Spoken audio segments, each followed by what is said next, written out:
Welcome to Bible Answers Now. Have you ever wondered what the very first chapter of the Bible is really about?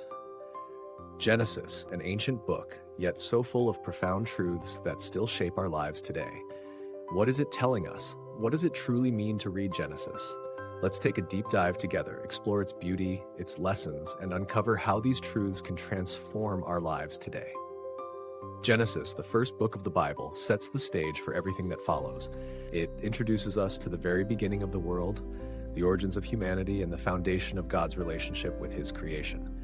It's more than just an ancient text.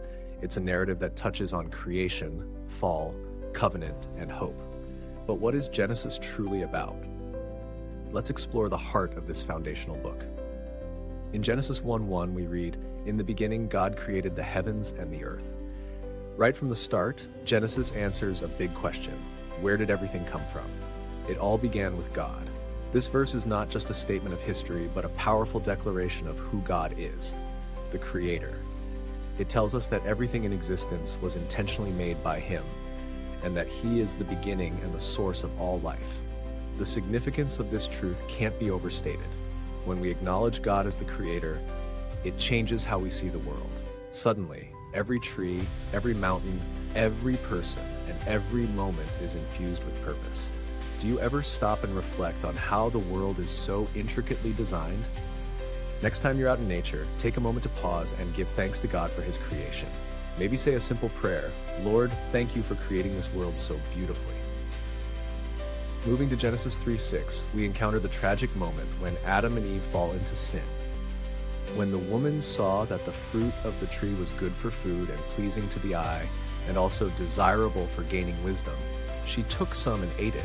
She also gave some to her husband who was with her, and he ate it.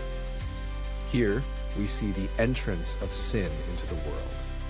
Everything was good when God created it, but the choice to disobey God's command leads to the fall.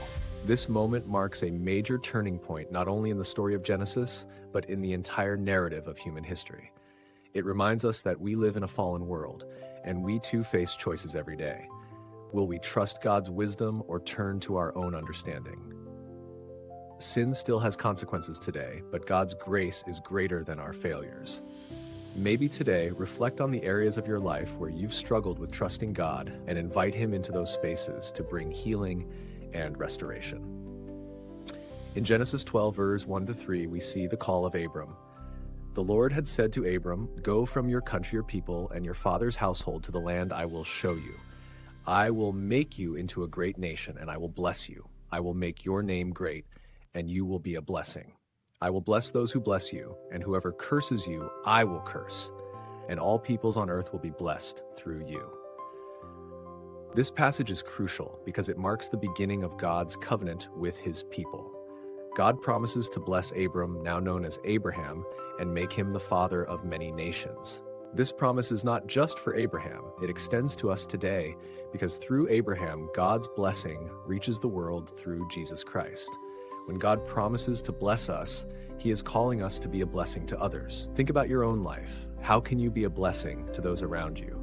It could be as simple as offering a kind word, serving someone in need, or praying for a friend.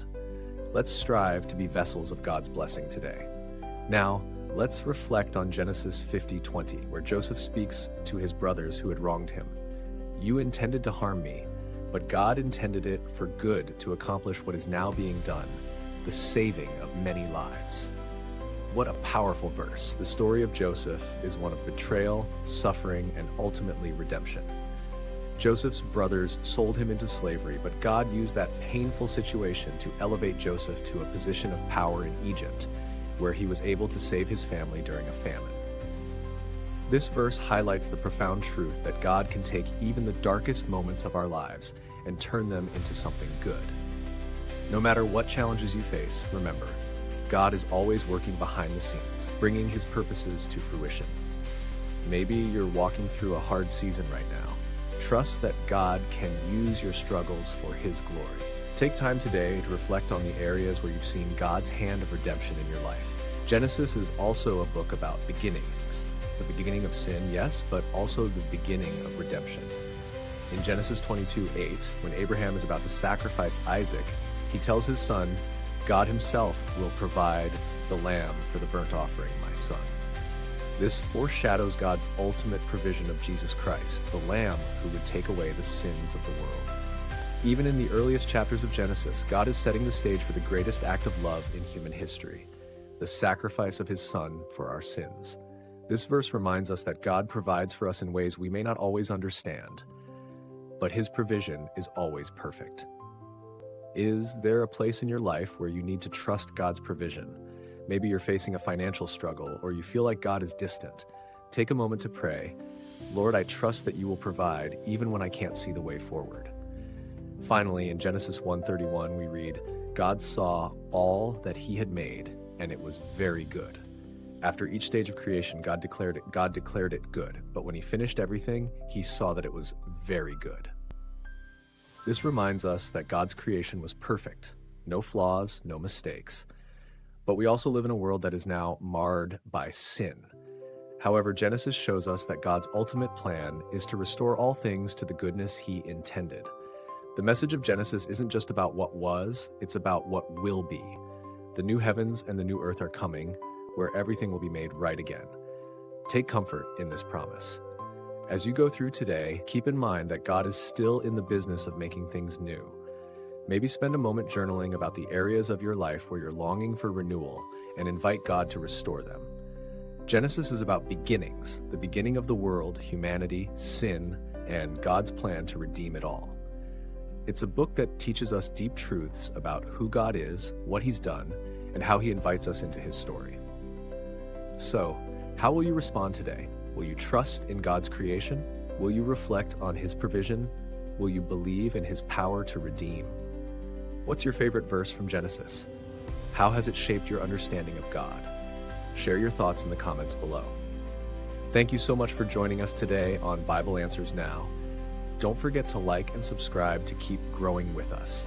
May God bless you and your loved ones abundantly as you journey with him.